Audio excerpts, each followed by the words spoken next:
Hello and welcome back to the Lenko Show. This is episode number 133, the podcast where we talk about all aspects of health and performance. Today is no different. We're going to be going into a little bit of the Formula One liveries, which were unveiled last night in London. So we're going to take our pick of which of our preferred cars we like. We're just going real simple. I like the color of the red one.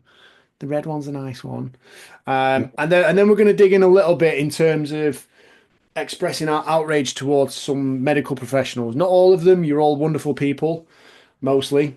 But we do have a few bones to pick. Equally, likewise, I'm sure the same works the opposite direction. It's just that we have the opportunity to lay into you a little bit without response on this podcast. So we will be doing that. Anyways, first off, make sure you head over to dryrobe.com. Thank you, Dryrobe, for being a great sponsor and looking after us, keeping us warm, keeping us fresh. Head over to dryrobe.com to get all your wearables required for sporting performance in the great outdoors. And remember, there is absolutely no such thing as cold weather, bad weather, just poor choice of clothing. So head over to dryrobe.com for game-changing performance. Get everything you need. Make sure you look after yourself for your post-training requirements. Get yourself warm and dry as soon as you can because it is disgusting at the minute. I haven't seen the sun in about 3 weeks, which is why I'm so pale.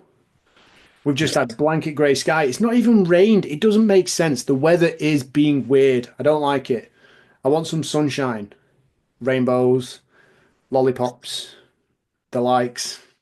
Anyway, that's enough from me. Chris, how you doing, bro? I'm good, thank you. And I'm inclined to agree with you. We went to France and it was beautiful. I saw the sun. I think it was the first day this year that I've not worn my coat over the top of a body warmer and a hat. It's just I don't understand what it is. It's just being weird. It doesn't feel right. Like I know it's people go, oh, but it's typical UK weather. When do you normally?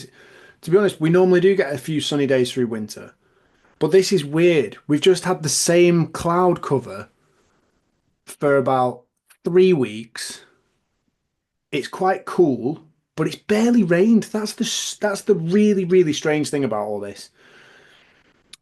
Is it even real cloud? It's barely rained. It makes no sense. It's annoying me. I want the sun. I want to see the sun. So we're all going to get ill through vitamin D deficiencies. And That we are. It is meant to warm up this week. I believe tomorrow it's meant to be a warm 12 degrees. no, So I'm not t-shirt, interested. Not shorts. interested about it being warmer. I want sun. I want sunlight. Light. When's the sun coming out? Let me check. I never look at the weather.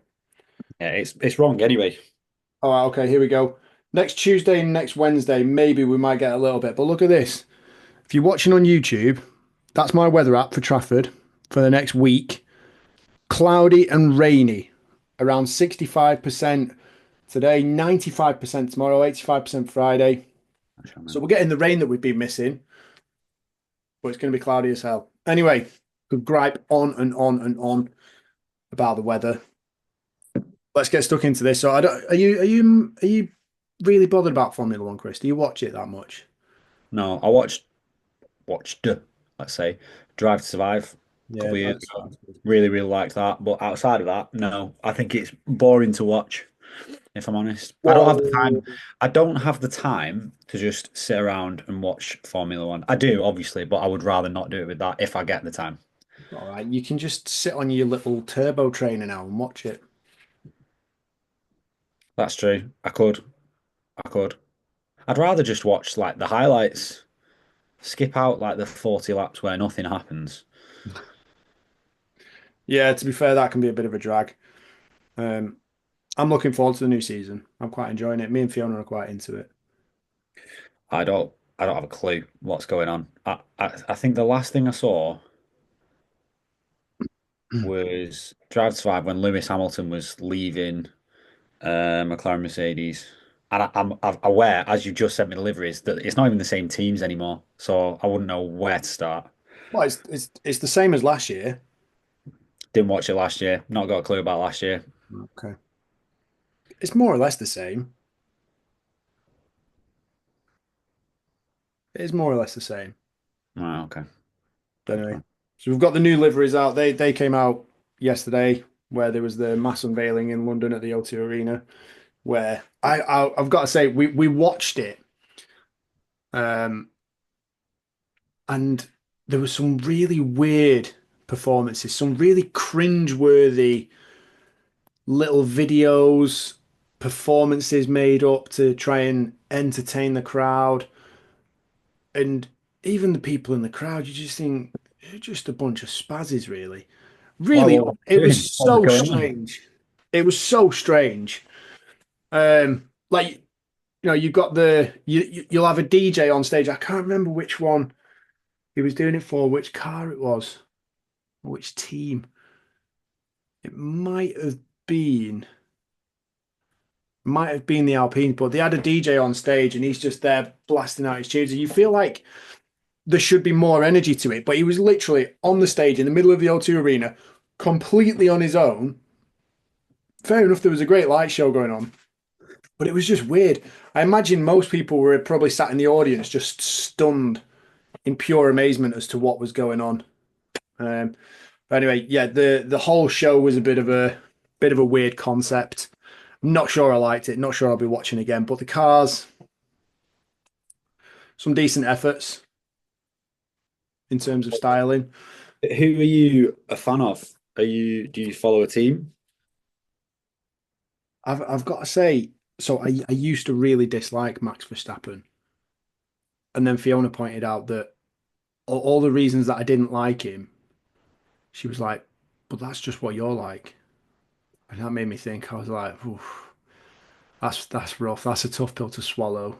That's a slow way to plunge in the knife and twist it. That was a good way of putting it." So yeah, and I've got to admit, like from watching his performances, his racing last season, comparing him to Sergio Perez and what he was doing in that car, which I think he was drastically overperforming the capability, like what with regards to what that car was capable of. So, in terms of his sporting ability, his ability to just drive all the way through the night on his video simulator game, doing sim races, then get into the car the next day and deliver the same level of performance, just incredible.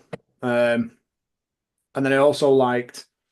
I don't know if you'll have seen that. You probably won't have seen this, but so they get there is a thing of track limits where if you go over the solid white line with all four wheels, it's basically like it's a strike. And then if you accumulate three, you're kind of on your final one before the next one, you get a time penalty. And Max is in the lead of a race, doesn't need to risk anything, doesn't even need to get close to a time penalty, but he hasn't done the fastest lap. And he's on his three strikes. So if he goes over track limits, he's done. He's on an old set of tyres. His engineer is just telling him to cool it, just calm, just chill to the end of the race. Max goes, "What was the fastest lap time?" And he goes, "Oh, it was Checo did a 1:16 point something or whatever. But that was on fresh tyres, so forget about that." Anyway, Max just goes and puts in this lightning lap, smashes the lap time on an older set of soft tyres or an older set of tyres. And his engineer goes, "Okay, you've proved your point. Can you just bring it home now?" I just thought, like, it's just his attitude. I'm a big fan. I'm also a big Lewis fan. Um, I think it'll be very interesting to see the battle between sort of what you might call the top four teams this year, which would be Red Bull, Mercedes, Ferrari, and McLaren. So where are those two drivers at now? Is Max Verstappen still at Red Bull Yeah, and and Lewis Lewis Hamilton? He's at Ferrari. he's at Ferrari. Interesting development. Okay, I didn't know that. I didn't know Anyway, that. we shall move on from the F1 talk before we could talk about this all day long. We delivered a nutrition seminar for our clients online the other night, Monday evening, which I think went down reasonably well. Um, any Okay. summary or thoughts from you on that? Any say that again, sorry. Any summary or thoughts from you on that, just for the people listening? No, I thought it was just a bag of value for people. It was a good conversation that allowed for clients to pop in, ask questions. in relation to nutrition. Obviously, Alex, you gave the top 5 habits for people who want to eat and get results like athletes. And it was applicable to anyone. And when we say athletes, we don't mean just elite, top elite level performers. Yes, it applies to them, but it also applies to everyday population, depending on whatever your goal is. So it was a bag of value, little gold nuggets for everyone. I thought it was really good. We even gave them more time than we said that we would. So yeah, good. And one of the things that we brought up during the conversation was, I think this was in relation to one of the questions, was an argument that I had with a doctor on social media regarding Ozempic, which is the weight loss drug, which is the essentially appetite suppressor. And it was originally from a video. It's not like me to get into an argument, is it? It was originally from a video where there was a chap being very critical and very much against the use of this drug and laying into the serious side effects, the negative consequences. And people were tagging this doctor, and it got to the point where he had to comment. And I was like, is there some truth in what he's saying, though? Like, are there some side effects? And we kind of went through that whole rigmarole to the point where he didn't answer me in the end, after a little bit of a back and forth. And so I just thought, I think today the idea is that we're going to provide kind of a little bit of a summary, a little bit of our thoughts in terms of how the medical professionals can work with us as personal trainers, because I know that this is something I spoke about in the podcast that I recorded with Matt Robinson a few weeks back, um, where we're kind of talking about this. You know, when it comes to health, we've got the NHS, we've got GPs over here, and then we've got sort of like the private side of things where it's personal trainers and, you know, the likes of ourselves where we sit, and the two are very much completely separate with very little integration, and side by side working. And then you've got the sort of like the bigger operations like Weight Watchers, Slimming World, all that kind of stuff kind of being put to the forefront, to the point where I think the NHS are actually pushing people to go to either Weight Watchers or Slimming World, maybe even both, for the majority of people who do need to lose weight. And I think it's important to be clear that the vast majority of health problems will be solved by reducing body weight, reducing body composition to more normal levels, i.e., not being grossly obese, to the point where you know you're essentially finding it hard to function day in day out as a human. So I suppose we'll kind of answer the questions a little bit. Are the side effects of Ozempic, are the benefits worth the potential side effects? Should doctors, or how should doctors balance treatment efficacy with side effect management? And ultimately, what does this nature of the industry actually mean for the future of our health, the nature of the industry, the nature of the medical professionals, industry, business, and ultimately the impact on obesity and diabetes as well. So I think I can't remember what the stats were, but there's an inordinate high percentage of the population that have diabetes, and there is a scary percentage of the population that is actually pre-diabetic. So yes, I guess we'll explore that a little bit. But have you had any personal issues with people who've kind of been going to the doctors for treatment, or not being able to get hold of doctors to help people and that kind of stuff? Not specifically regarding Ozempic. What I have had is obviously working as a health coach, clients and or members who are talking about it and discussing, and some people who haven't even touched it yet are professing that it's amazing and that they need to get on it. Um, and I think so. Obviously, we're going to do our best to not be controversial, but this is a controversial topic. We're going to give our opinions. For me, there's two things. Number one, if you're going to lose weight on it, you're going to be doing all the same things that you would be doing if you were just trying to build a healthy, active lifestyle for yourself anyway. Yeah. Or Like, or if not, you should be doing all those things. yes, Yeah. if you're not, then yeah, you'll lose weight.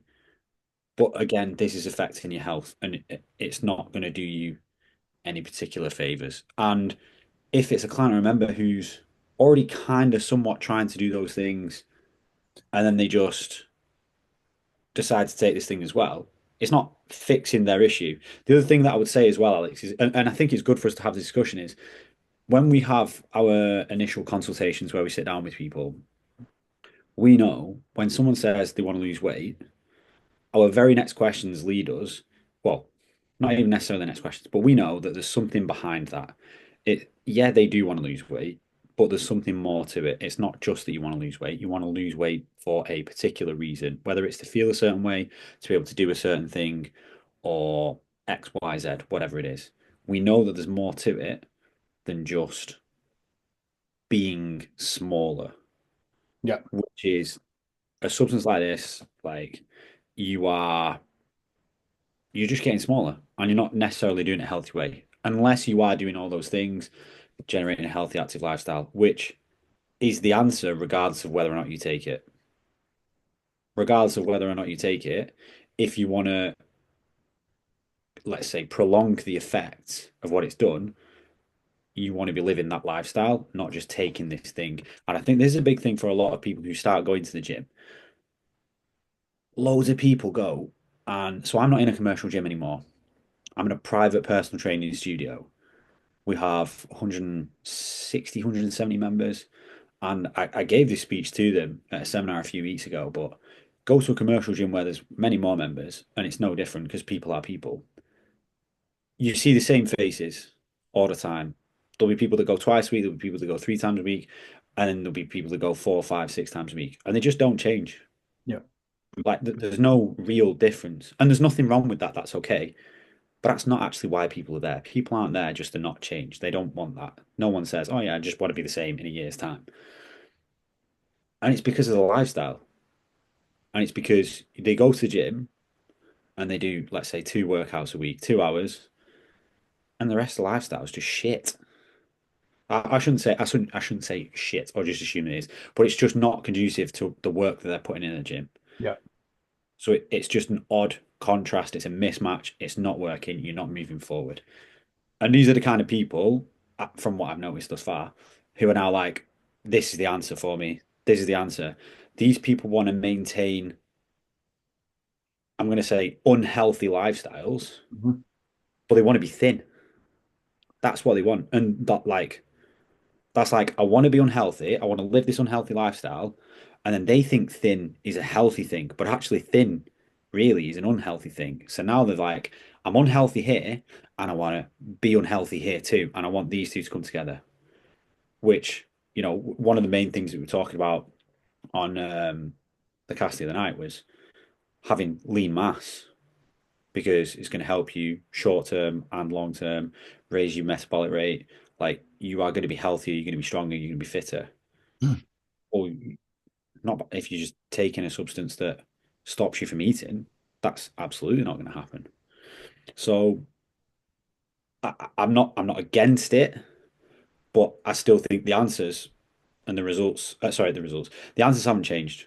Like the bottom line is you do A, B, and C to achieve a healthy, active lifestyle. You strength train, you resistance train, you eat good foods, don't eat too much of it. Obviously, in a calorie deficit if you're trying to lose weight, but eat foods that fuel your body and you're active outside of the gym as well. You don't just sit in the fetal position on the sofa eating Doritos. Yeah. Regardless of what you take, you do those three things, you're golden. Yeah. I think that the issue with this particular drug is that this was one that I think kind of got a little bit out of hand and became fashionable, where you've got celebrities taking it, you've got people who arguably don't even need it taking it. And I think at that point, like it's typically it should be used initially in the first place as a diabetes management as opposed to I just want to lose a bit of weight and either get shredded or look a little bit better. And ultimately, that's not what it's for, and it ends up being kind of used and abused. And I mean, I suppose in America, if you're paying for it and you request it and your doctor gives it to you, like I suppose they're somewhat obliged to do it with the fact that you're the one paying for the treatment. Hopefully, it's a little bit different over here where we're not kind of just prescribing it and pushing it out there willy nilly because I think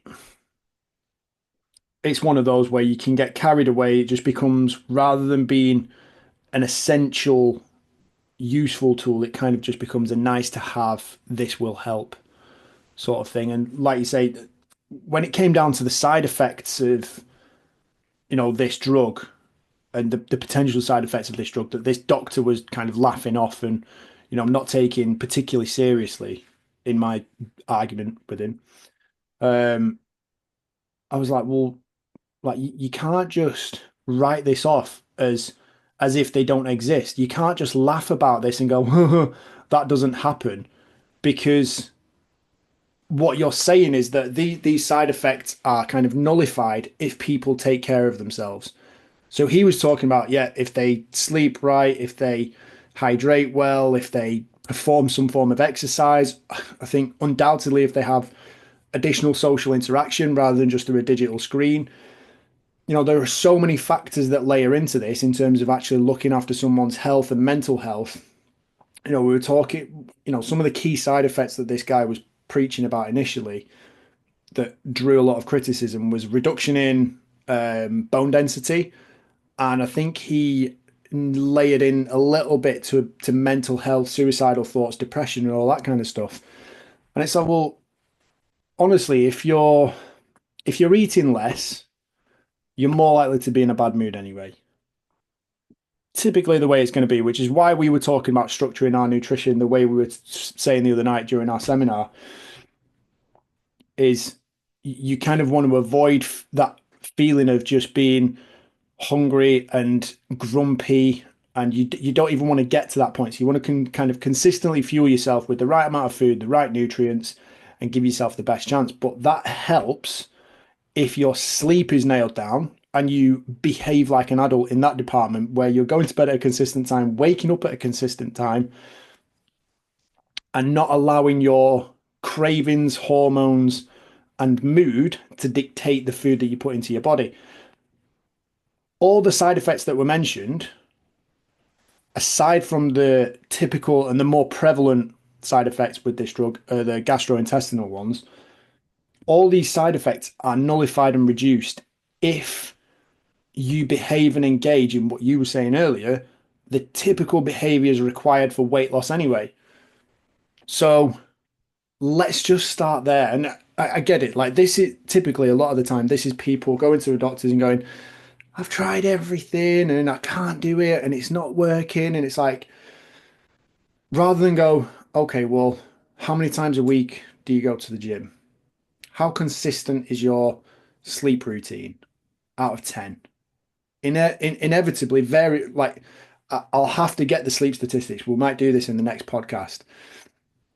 The vast majority of people don't even get 6 hours a night, and they're driving around, walking around, sleep deprived. You see it. I see it when I'm out walking the dog. You're looking for eye contact with people. You're looking to see kind of what's going on, and the lights are on, but no one's in. Just blank expressions, blank faces, just zombified, like walking along in their own little world. And it's so weird. It's so weird to watch and observe. But this is the majority of the population. This is the vast amount of people. Some of these people might be in important positions. They might be the ones responsible for making sure that the lights work. We have electricity, we have gas and all that kind of stuff, maintaining roads, building buildings.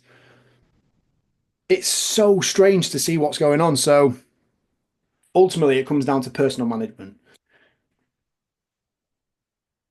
Yeah, and I think a lot of people they don't fully understand what it really does or who it's for or what the long-term effects are. They just see it as this accessory that's a weight loss drug that's going to make them lose some weight. Like, and I wholeheartedly agree with you. Like, so from what it sounds like, it slows down digestion and makes people feel fuller for longer, and then just reduces cravings, reduces. So for the people that I do know that have taken it, they're just like, yeah, it's like the voice in your head that's telling you about food and thinking about eating, and like it's just nullified. And to which, I mean, they've already said that this is what it does anyway, but this is how people lose weight. It's just they have less food, they eat less calories.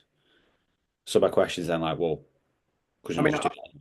I will add to it. Like the majority of people, like I do know a couple of people who take it, and the majority of people, the majority are. If I ask them how well do they sleep, the answer would not be a good answer. If I ask them how consistently they train, how often do they do proper training, the answer would not be a good answer. Like we would be getting low level answers in return. And to just go through, so I've picked apart one of the journals that I looked into on this, just in terms of the actual side effects, so I can give you some real numbers. This was a systematic review, analysed 10 randomized controlled trials. Good. With 14,000, Lane Norton loves a randomized control trial. 14,550 participants to assess adverse events and thyroid cancer risk specifically. So, key findings: thyroid cancer risk is less than 1%. No significant increase in thyroid cancer risk. So, no worries on that. Common adverse events. So, these are all primarily gastrointestinal. So, um, reports were between 2.05% and 19.95%. I might start rounding these numbers. So 2% to 20% prevalence for nausea, diarrhea 1.4 to 13%, vomiting almost 6%, um, indigestion issues 5.18%, constipation 6.91%, decreased appetite, obviously a primary thing that we're looking for. And then there were other notable adverse events such as people developing a cold, 8.2%. But there's nothing necessarily within this to say those people wouldn't have got these issues anyway. Typically, if you're on a diet, if you're reducing your calorie intake and you're training, your nervous system is taking a little bit more of a hammering. There's a bit more stress. Equally, there's more stress on it if you're over consuming. Um, so those risks shift either way anyway, especially if you're engaging in that kind of extreme behavior of exercising and dieting. So the risk does go up. So about 8% or just over 8% got cold-like symptoms. Headaches was another popular one, almost 8%. Flu-like symptoms, just over 5%. And then uh, a couple of other issues. But it's one of those where if you really need it to give you that kickstart and give you that push to get things moving in the right direction, maybe give you a bit of a confidence boost, you need to be managed well, you need to be looked after, and you need to be engaging in the right behaviors outside of that and not just reliant on the drug being a magic solution. So I think the big question in all of this is how do we actually, I don't know, I suppose from our point of view, Chris, as health professionals, how do we actually engage more with that side of it with doctors, GPs, medical professionals? I mean, ideally, drag everyone out of Weight Watchers and Slimming World and be like, right, here's a steak, here's a Yeah, piece. Get in the it's gym. tough, isn't it? Because if you want your plumbing done, you would go and see well, you wouldn't go and see, you would call a plumber. If you wanted your kitchen done, you'd get someone who designs kitchens, what have you. When people have health concerns or health problems, they go and see a medical professional who are, again, very, very good at what they do, very, very knowledgeable. They train for what, 7 years, something like that at least. But, when medical school, what, 4, 6 years, they'll do. So I'm trying to think of, I trained a senior consultant for 7 years or so. She told me that she had 2 weeks training that she recalls about nutrition. She was a senior consultant. She was very, very, very high up. She said maybe 2 weeks at most. Residency training. There's no structured exercise. training or stuff about? Well, this is Patrick McEwen, the Oxygen Advantage Yep. um, coach, founder. Yeah, founder. Guy. The Oxygen Advantage guru, the guy. Um, he's been on the podcast as well quite a while ago, towards the beginning in the early days, and he was saying that when it comes to breathing, obviously the most foundational, fundamental human movement we have, and without kind of mastering that, which most people don't, most people are mouth breathers anyway. Without mastering that, we can't master any other function. Kind of, it'll help manage stress levels, improve sleep quality. And he was saying that one of the biggest issues with GPs and medical professionals is they might practice it at the start of their qualification and then never ever revisit it. They spend the rest of their lives looking at symptoms, going, oh, well, this is your symptom. This is what we're going to treat, rather than thinking, what is a potential underlying cause? And I think the vast majority of the time, it's got to be lifestyle factors. Yep. That's my personal viewpoint. No, I agree. I agree. And it's like if you go to see an eye specialist, you would need, let's say you had an issue with your cornea, right? You would have to go to not just an eye specialist, excuse me, you would need to see someone who specializes in that part of the eye that you need help with. Like there's specialists for different parts of the eye. So that's what they delve into, that's what they learn about, that's what they study, that's what they then do. Like different parts of different parts. Like if you have health issues, I'm not saying that a personal trainer is the fix, but you need to see someone who ideally knows what they're talking about in relation to fixing the exact problem that you need fixing. And for most people, and this is kind of what we were talking about, I'm not going to give too much away about it, but what we were talking about the other night, most people have issues with their regulating their emotions and then eating certain foods because of habits and things like that, because they're unhappy with themselves or their lives. And then they think that they're going to fix it by just quieting that voice that tells them to eat. But the issue is not that voice, it's what's going on in your day-to-day life. Yeah. And that's where, like, for me, that's the one thing that I kind of keep thinking about. Like, I've noticed with these people that are talking to me about it, their issue is not that they eat too much. That is the symptom of what their issue is, and therefore it's not going to be the fix. Yeah.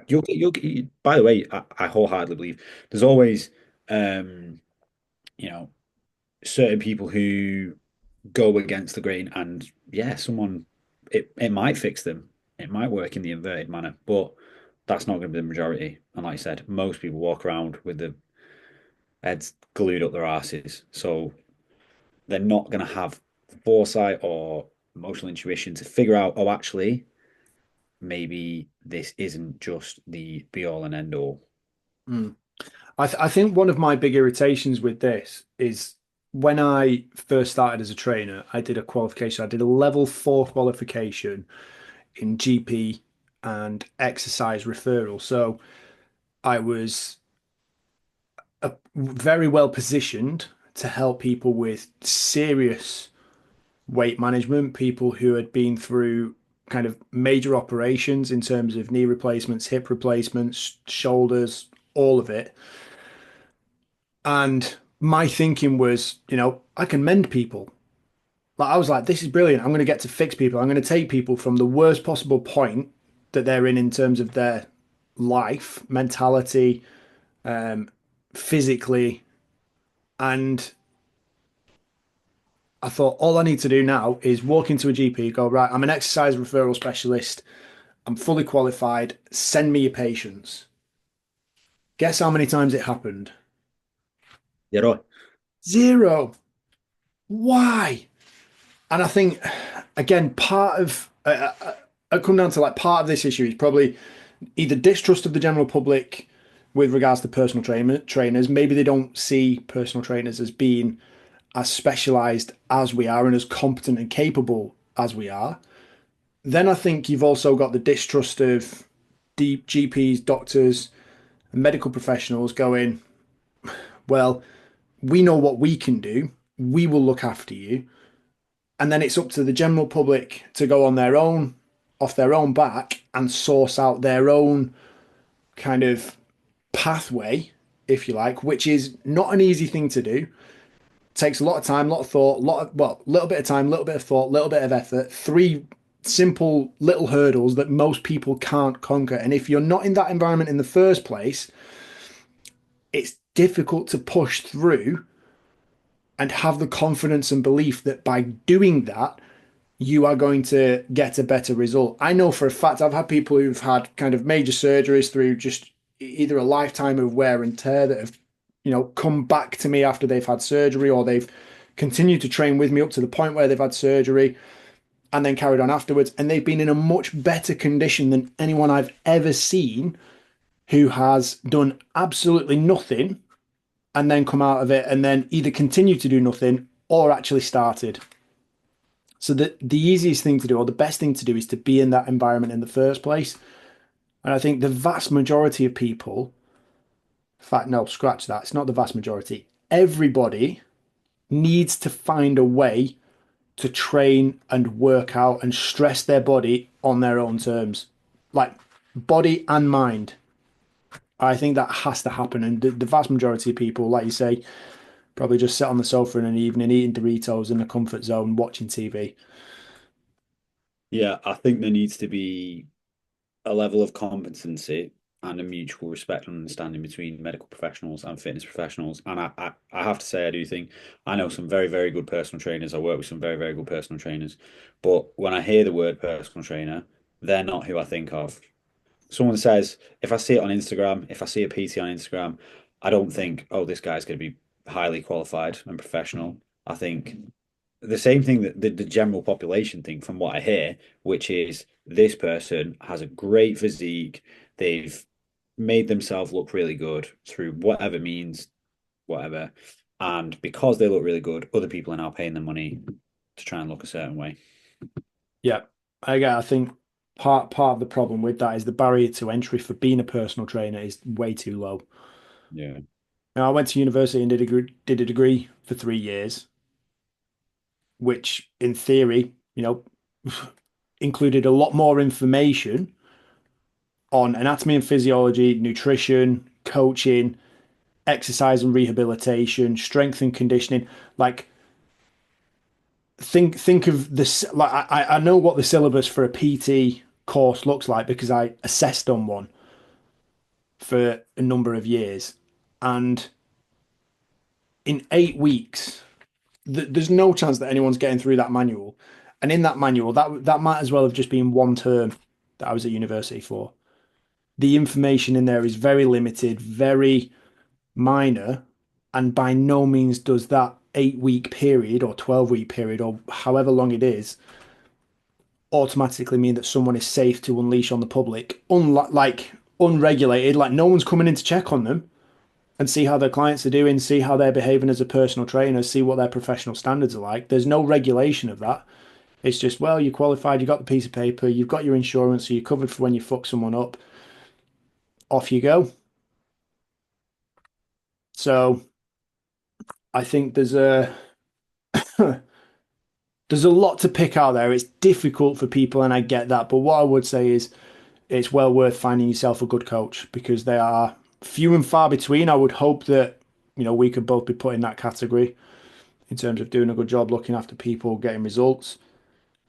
Um, there's a lot of people that mess people up and undoubtedly turn people away from fitness forever with Yeah. their experiences. I So do think it's also, you know, on par for the public as well, in terms of, I know a lot of people nowadays, if they want to get good at a high rocks, they don't look for a good coach. They look for someone who has a fast high rocks time.